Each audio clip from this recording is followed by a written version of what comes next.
예, 여러분 반갑습니다. 어반입니다. 오늘 이야기는 국밥집 먹튀 사건. 국밥집 먹튀 하니까, 제가 안 그래도 어제 그걸 다시 봤거든. 재벌집 막내 아들을 다시 봤단 말이야. 그래서 재벌집 막내 아들이 재벌집 막내 아들로 시작하지만 마지막에 뭘로 끝나? 국밥집 첫째 아들로 끝나잖아. 그래서 갑자기 그게 생각이 나는데, 여튼간에 오늘 이야기는 그 얼마 전에 JTBC에 나온 뉴스거든요. 그래서 추석에 홀로 국밥을 팔았는데, 근데 이거를 먹튀를 했다는 거야. 그래서 추석에 홀로 국밥 팔았는데 소주로 절도한 먹튀범들? 그래서 보니까 여자 3명이 와가지고, 30대 여자 3명이 와가지고, 뭐 이렇게 국밥이랑 뭐 이것저것 많이 챙겨 먹었나 봐. 그 다음에 도망가기 전에 소주까지도 야무지게 이렇게 챙겨가지고, 4병, 4병, 4병 야무지게 챙겨가지고, 그래가지고 도망을 가더라고. 그래서, 오우, 씨. 약간, 뭐라고 해야 돼? 소주를 왜 훔쳐가지? 약간 이런 느낌 있잖아. 뭔가 좀, 난 저거 보면 좀 짠하더라. 그래서, 야, 소주까지 이렇게 야무지게 훔쳐가고, 보통 이렇게 뭐 먹튀를 하더라도 소주까지 훔쳐간 걸 내가 본 적이 없어가지고 많이 힘든가 약간 그런 생각이 들었는데, 근데 이 범행이 약간 좀 악질적이라고 하면 악질적일 수 있는 게 미리 와가지고 가게 내부까지 살펴보고 사장이 혼자이면 그런 것까지 확인을 했다 하더라고. 그래서 필연적으로 뭔가를 하나를 주문하면 사장은 또 조리를 하러 갈 수밖에 없잖아.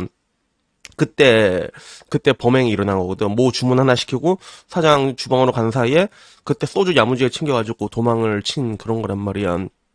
그래서 뉴스에는 그런 거야. 고향도 안 가고 장사를 했는데 먹튀당해서 되게 속상하다라는 얘기가 나오고, 여기에 대한 사람들의 반응은 젊은 것들이 추하다. 그리고 우리나라는 초상권이 지긋지긋하다. 저거 그냥 싹 다 공개해야지. 왜 법이 이렇냐라는 이야기도 있었어. 그리고 잡혀서 개망신 당해야 된다. 그리고 마지막 교수님 말씀이 큰 공감이다. 대체 초상권 보호 왜 이 나라만 하고 있는지 아이러니하다라고 하는데, 저거 말 그대로 얼굴 다 오픈하면 바로 잡히게 돼 있거든, 저게. 뭐 장소랑 이런 거 공개되면 바로 잡힐 수밖에 없는 건데, 우리나라에서는 이게 공개가 되게 잘 안 되지, 그지? 그래서 뭐 그 와중에도 훔칠 게 없어서 소주를 훔치냐, 정말로 한심하다라는 이런 얘기가 있었는데, 뭐 그런 얘기도 있었어. 야, 근데 30대에서 3명이서 10만 원이 없어가지고 이거를 먹튀하면 그거 어떡하냐, 어? 먹튀 금액 30배 보상하고 뭐 죄송하다라고 얘기를 해라. 뭐 이런 얘기들도 있었고, 그 와중에 저런 애들이 애를 낳으면 애들이 어떻게 되겠어요? 이렇게, 뭐 그렇지. 그래서 저런 사람들은 그냥 혼자 사는 게 답이긴 한데, 근데 나중에 저런 사람인데 퐁퐁 당한 사람이 또 생긴다. 보면. 근데 요즘 느끼는 게, 근데 이런 먹튀 사건들이 되게 많아진 것 같아요. 그래서 저런 먹튀뿐만 아니라 내가 얼마 전에도 남자가 고기 먹튀한 거 혼술하는 거, 남자들은 혼술하다가 먹튀한 경우가 되게 많거든. 그래서 같은 JTBC 뉴스에서도 5개월 전인가 혼자서 20만 원 먹고 고기 먹고 도망간 사람이 또 있었어. 이 사람은 야무지게 뭘 먹었냐면 채끝 등심을 4인분을 시키고 거기에 육회 시키고 청아에 된장찌개에 공기밥까지 야무지게 먹고 깔끔하게 클리어한 사람이 있었거든. 그래서 이때도 똑같은 얘기가 있었거든. 왜 자꾸 얼굴을 가려주냐, 법이 범죄자를 지켜준다, 이런 이야기들이 되게 많았단 말이야.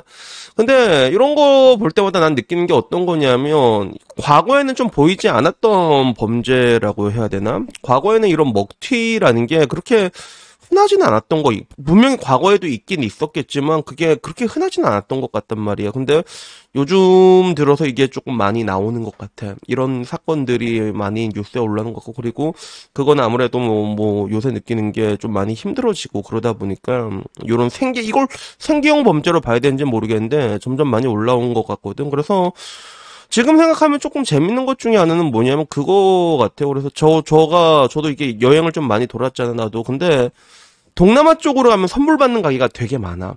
동남아 쪽에 확실히 선물 받는 가게가 많거든. 그리고 일본 쪽은 선물을 받는 가게를 저는 뭐 겪어본 적이 없는 것 같아. 근데 일본 같은 경우는 약간 특이한 게, 일본은 전부 다 현금으로 결제를 하니까. 현금으로 이제 결제하니까 이게 맨날 주문 같은 거, 그리고 이렇게 얄궂게 하거든, 일본 같은 경우는. 근데 그거 하나 할 때마다 얄궂게 딸랑딸랑 하면 귀찮잖아, 서로. 그래서 마지막에 끝나고 나서 이렇게 쫙쫙쫙 하게 되는 건데, 근데 최근 내가 놀랬던 것 중에 하나는 뭐냐면, 제가 요즘 들어서 좀 이렇게 자주 가는 싼마이 프랜차이즈가 하나 있어. 근데 아니, 싼 마인데 염통꼬지가 맛있단 말이야. 그래서 옛날에는 참 우리 학교 다닐 때, 막 국민학교 때 보면 염통꼬지 그런 거 막 학교 앞에 막 150원, 200원에 팔고 그랬거든, 실제로. 근데 그런 꼬지 같은 거 파니까 또 옛날 생각나고 좋잖아. 막 번데기 사 먹었던 기억나고. 그래서 또 이게 먹으면 또 은근히 또 맛있어.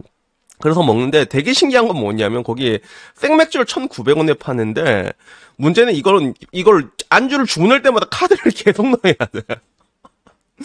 카드를 계속 넣어야 돼. 안주를 주문할 때마다 계속 이렇게 띡띡띡 넣어서 계속 결제. 그러니까 옛날처럼 뭐라고 해야 될까? 그냥 음식을 하나 살 때마다 카드로 계속 결제를 해야 되는 거야. 그런 구조로 프랜차이즈가 실제로 나오고 있더라고. 그래서 나름 편의점은 있지. 어떻게 보면 계산 같은 거 하는 것도 사람들이 업장이 많고 회전율도 높고 그러다 보면 사람 한 명이 붙어 있어야 되는데 거의 상주를 하다시피 해야 되는데 그런 게 없어지는 거 그냥 카드마다 그 카드 단말기 하나씩만 다 설치해 놓으면 되는 거니까. 근데 하면서도 아니 그런 데가 이제 점점 생겨요. 요새도 내가 느끼는 게 그 선불 같은 걸 이제 받는 데가 조금씩 생기는 것 같아. 한국도.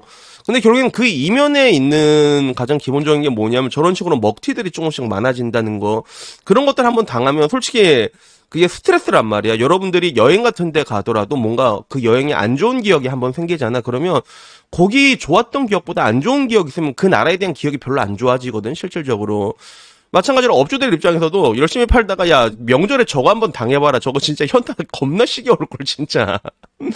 그냥 그렇게 당할 바에는 그냥 손님은 조금 귀찮더라도 내가 조금 돈을 더 쓰더라도 저런 걸 만들어서 이제 먹튀를 당하지 않겠다는 그런 굳은 결의를 보이는 거지. 그래서 아마 앞으로는 이런 집이 조금씩 더 생기지 않을까?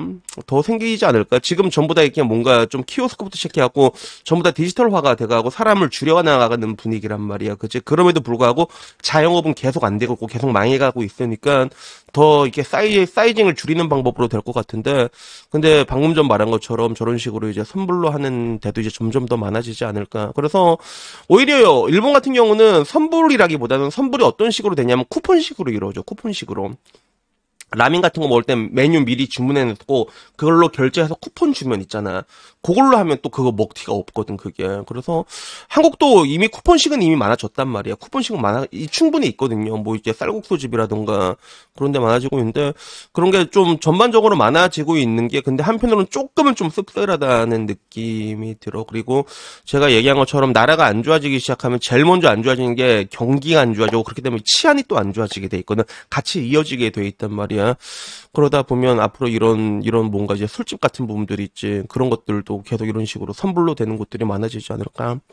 근데 이게 한편으로는 뭔가 나라가 기울어지면서 생기는 하나의 그런 변화라고 생각하니까 조금 씁쓸한 느낌도 있는데, 근데 뭐 어쩔 수가 없잖아, 그지? 그래가지고 오늘은 이 이야기를 한번 해봤습니다. 그래도 어떡하냐, 뭐 오늘 이야기는요 여기까지고요. 아무쪼록 여러분 그 먹튀하지 마시고, 그리고 아줌마들도 그 먹튀한 게 왜 그래? 그거 10만 원을 못 내갖고. 혹시라도 저렇게 먹튀하고 싶은 아줌마 있으면 나한테 연락해. 30대 아줌마 3명 내가 국밥이랑 소주 사주게, 알았지? 찡긋. 역시 어쩔 수 없는 스윗 영포티인가 보다, 그치? 그래서 여튼 뭐 오늘 이야기 여기까지고요. 다음에는요 조금 더 재밌는 이야기로 찾아뵙도록 하겠습니다. 이상입니다. 감사합니다. 그라시아.